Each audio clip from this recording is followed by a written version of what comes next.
guys, it's Charles again. Last week guys, no, di ba, may pinakita tayo na na-receive na letter from Security Bank, no, yung credit card nila na ino-offer nila sa akin. So ngayon, hindi ko pa siya nagamit. Plano ko na siyang gamitin. So before natin siya gagamitin, no, aalamin muna natin yung mga features kung ano yung mayroon dito, no. So based doon sa sa nabasa ko, no, maganda pala yung klase yung card na ito kasi siya, wala siyang annual fee.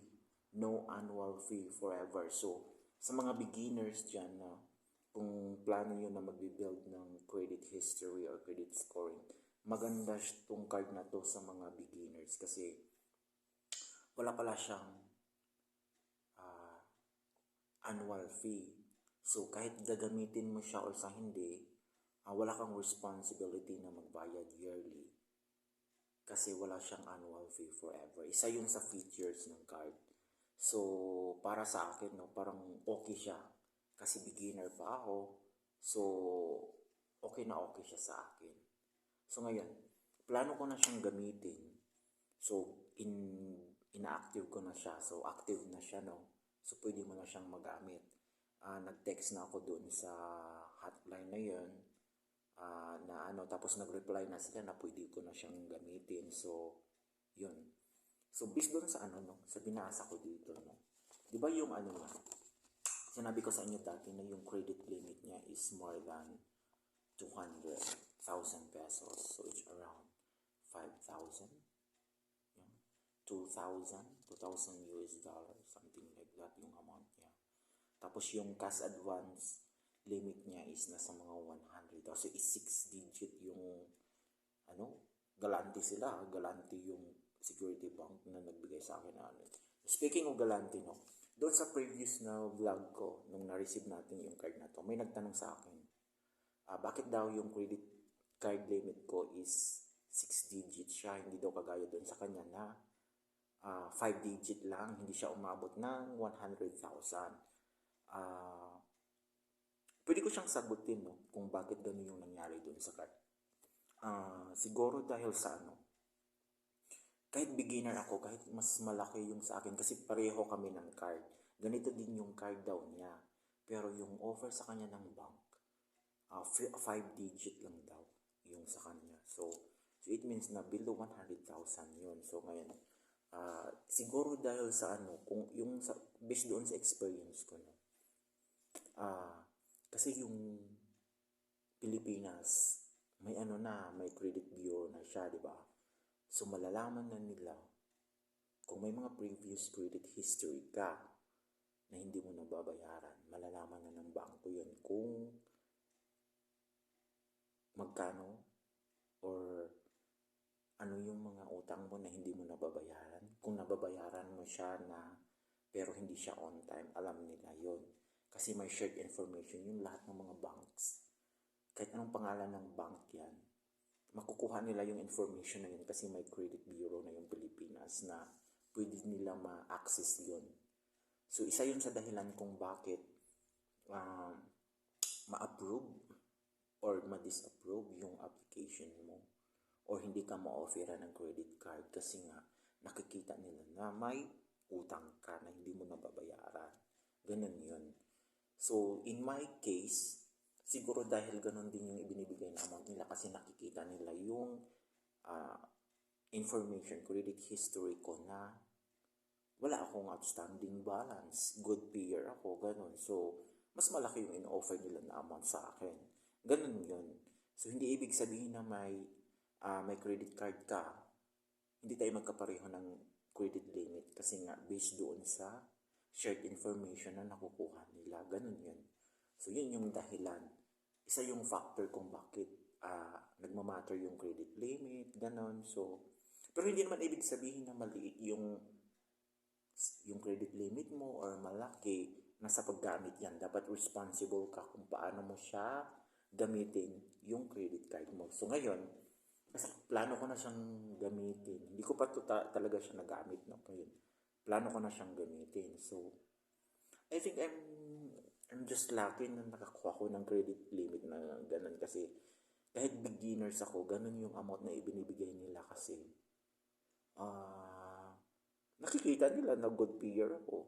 Hindi lang naman credit card yung makukuha nila na information eh. So kung may credit card ka dati, nakikita nila yon. Tapos kung may credit history ka sa ibang application, makikita din nila yon kasi may ano na sila ngayon, may access na sila ngayon yon. Kasi may credit bureau na yung Pilipinas na makakuha sila ng mga information kahit hindi ka doon umuutang sa kanila dati. Kahit sa ibang bangko ka or kahit sa ibang credit kumpanya, makikita at makikita nila yon. Ganun yun. So, ngayon, maganda pala to yung card na ito for beginners kasi wala siyang annual fee. So, hindi ka mawo-worry doon sa yearly na magagamit mo man siya or hindi, maliit man yung utang mo or malaki, wala kang babayaran na annual fee sa card mismo kasi yun yung isang feature niya. So, para sa akin, okay siya. So, hindi ako mawo-worry doon. So, ang gagawin mo lang, paano mo siya i-budget yun, yung credit limit na yun. So, pwede rin, ang mangyari dyan, basta okay yung transaction mo, okay yung payment mo, pwede mo rin gawin is mag-request ka sa bank kung paano mo siya gawin kung para bibigyan ka ng increased credit limit. So, dapat kung gawin mo siya, tawagan mo yung bank. So, kung may previous bank ka, may previous history ka na transaction sa card mo, kailangang bayaran mo siya on time kasi may ano yun. May score yun, may credit scoring yun, ang tinatawag natin. So, para magkakaroon ka ng high credit rating, so, bibigyan ka rin nila ng increase na credit limit. Yun yun. So, ngayon, plano ko na siyang gamitin. Ano kaya yung aanuhin ko na para ano, no? So, dapat mag-isip ka kung ano yung pwede mong gawin. Kasi pag may credit card ka, yung bangko kumikita na yan eh. So, ang gagawin mo, kung kikita yung bangko, dapat ikaw rin mismo is kumikita ka rin. So, dapat wise ka. So, kung ano yung gagawin mo dyan, dapat hindi lang yung bank yung kumikita, dapat kumikita ka rin, di ba? O, yun, isa yun sa ano, no? O sa mga beginners dyan, or yung mga card holder na. Pero may itatanong ko, no? May naibasa ako nga ako na ano, or may video ako na ano. Ito, kasi this card is at Next Mastercard, next dating yung Mastercard from Security Bank. Merong mga ano din, may mga Security Bank din na card na, yung mga higher card na reputation na yung mga gold, mga platinum, ganon. Nababasa ako doon sa mga ano nila. Pero bakit yung sa akin, beginners pa lang ako, mas mataas na yung offer nila na credit limit. Kasi isa din yon sa dahilan na may nakuha sila na information doon sa mga credit history mo. So, yung mga scoring mo.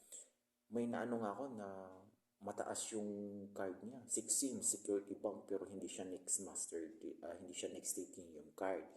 Security Bank credit card siya na gold. Pero yung offer na credit limit niya, doon sa sinasabi niya, is below 100,000. So ano yun? Bakit ganun yun? So, yun yung dahilan.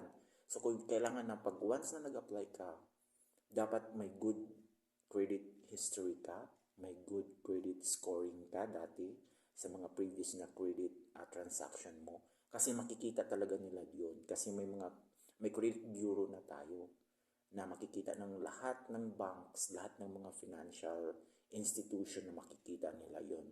So, wala kang lusot doon, kaya dapat good payer ka sa mga credit mo. Yun yung dahilan. So, para okay yung ano, no, hindi ko, para totoo yung sinasabi ko, hindi ako nagsisinungal. Hindi ko siya ipapakita yung card number ko dito sa papel. Ito yun guys, yung sinasabi ko. 200 plus yung binibigay na credit limit nila. Tapos may ano siya. Oh, ito yon. Oh. Baka sabihin niyo na, ano, di ba? Yun yung totoo yan. Yan yung totoo na inaana nila sa akin, binibigay nila sa akin. So, dapat responsible ka na mangungutang para bibigyan ka nila ng mas mataas na credit limit. Ganun yun. So, yung nagtanong na yun, yun yung isasagot ko sa iyo. Isa yun sa dahilan kung bakit ganun yung sa iyo. Kahit magkapareho tayo ng card, mas maliit yung credit limit na nakuha mo. Kasi nga, may credit history ka na nakikita nila na may previous utang ka na hindi mo nababayaran. Kung nababayaran mo yan, nababayaran mo lang sometimes ng minimum or anong tawag nito? Na late mo o kasi nga may mga late payment yan. So, may score ka doon. So, yun yung dahilan. So, it means na yung binibigay nila sa akin, bakit mas mataas kahit pareho tayo ng ano? Kasi mataas yung credit scoring ko sa ibang mga credit application. Yun. Isa yun sa mga dahilan. Ano pa ba yung isasagot ko sa ibang mga tanong? May mga nagtanong na, what if pag na-expire daw yung card? Okay na naman ma-expire yung card kasi kung makikita nila yan, pwede ka rin mag-request sa pinakamalapit na banks or sa MasterCard mismo sa website nila. Tapos, ipapadala nila yan. Basta ang importante, may good credit standing ka na record sa kanila. Sometimes, isisend lang nila yung bagong card sa iyo. Yun. So, ano pa ba? Ano bang kailangan pang ano? Yun. So now, ito, hindi ko pa siya nagamit. Aanuhin ko na to. Gagamitin ko na siya. Kasi na-activate ko na siya, pwede ko na daw siyang gamitin. So, ano ba? Gagamitin na ba natin? Or sa susunod na araw pa? Basta ang importante, nagiging active na siya, no? So, pwede mo na siyang magamit. So, yun. So, tapos may nabasa ako, guys, no? Yung interest pala sa Pilipinas, no? Yung pag-credit card holder ka, no? May ano na pala siya. According sa Bangko Sentral ng Pilipinas, nag-check ako sa website. May ano pala yun, may interest na increase na 1%. Dati is 2%. So, nag-increase sila ng 1%. So, a total of 3% na. So, kung example mo, kung uutang ka ng 10,000 pesos, mag-expect ka na automatic may 300 na yun na napatong sa 10,000 mo kasi 3% sa 10,000 is 300, di ba? So, mayroon na yon. So, ang kagandahan din sa card na ito, ganito, may automatic installment facility siya, no? Na pwede siyang hatiin sa 3 months, 6 months, or 12 months yung yung utang mo, kung paano mo siya gamitin. Dapat, isa din pala siya sa features niya is, dapat kung mangutang ka, isang receipt lang siya, at least worth 5,000 pesos. So, automatic na siya magdi-divide into 3 months, 5 months, or, 6 months, or 12 months, 1 year. Kung, plus the interest na 3% doon. Monthly. Kasi, di ba, pag once na nangutang ka na, divide yun ng 3 months yun. Automatic na yun, may 3% every month doon sa na-divide na amount na yun. Kasi yun yung ng credit card. Hindi naman ako professional sa mga credit card. No? Pero based doon sa nabasa ko, yun yung parang interest na sa Bangko Sentral ng Pilipinas na may 3% na siya lahat. Yun yung niya. So, ngayon at least alam ko. Hindi ko pa siya nagamit ito, no? Pero binabasa ko yung kung ano yung mga features ng card, gano'n. So, hindi ako ma-worry habang active yung card ko until 2028 kasi 2028 pa siya ma-expire ng September. So, yearly, wala akong babayaran na annual fee kasi no annual fee forever yung yung card niya. So, okay siya sa mga beginners, no? Kung kakastart lang ninyo, kung kakastart lang ng credit history ninyo para mabibuild niyo yung credit scoring, dapat alagaan niyo yung credit card na naibigay sa inyo kasi kayo lang din yung makikinabang dyan. So, may mga, yun yung advantages.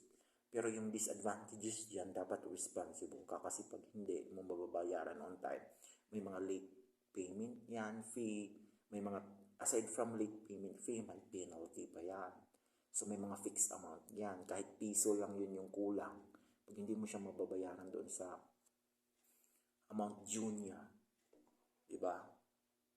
Kahit na mababayaran mo yung amount due niya, may remaining balance ka pa, may patong pa yun na percent, may interest pa yun. So kung may ano ka, pera ka, lang i-full mo, bayaran mo siya full para mas maliit yung ano mo at tataas yung credit scoring mo. Tapos may possibility pa yan na i-increase yung credit limit mo, bibigyan kanila ng ganun. Yun yung advantages ng pagkakaroon ng credit card. Ang importante, responsible ka kung paano mo siya gamitin.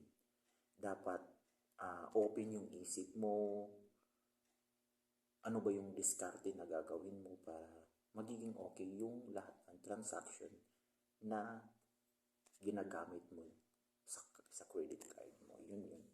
So, yun yung sagot ko sa iyo kung bakit mas maliit din yung yung credit limit na ibinibigay nila sa iyo kasi kahit pareho tayo ng card kasi nga isa dahilan na So, yun.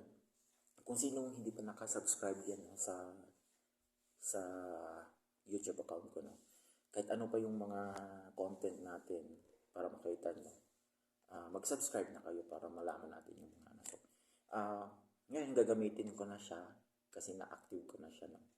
So, pwede ko na yung magamit yung credit card ko. So, yun. Huwag natin sayangin yung opportunity na makakaroon tayo ng credit card. Basta importante, dapat responsible tayo na magbayad sa utang natin. So, thank you so much for watching my video. So, yung mga hindi pa nakasubscribe dyan, mag-subscribe na kayo. Hi to all the yung mga nanonood dyan.